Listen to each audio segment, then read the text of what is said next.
Okay, let's look at the next example.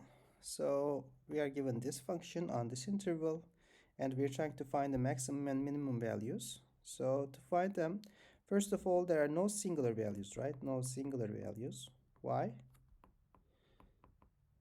Because no singular points, because this is a polynomial and it has derivative everywhere, so there is no point where the derivative is undefined.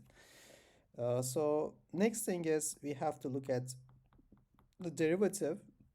So this is 3x squared minus 9x minus 9, right?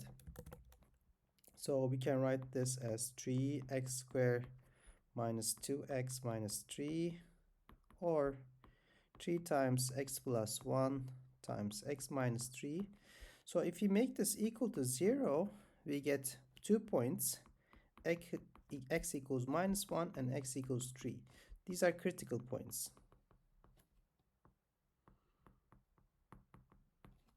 Okay, so due to the last previous theorem, we know that the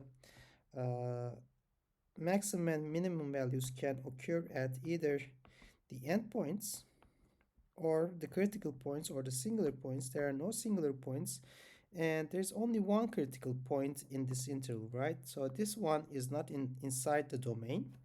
So we have to only check these three values.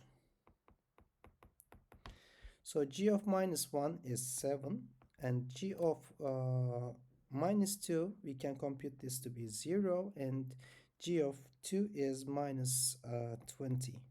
Okay, so which means that this is the absolute min value, and this is the absolute max value.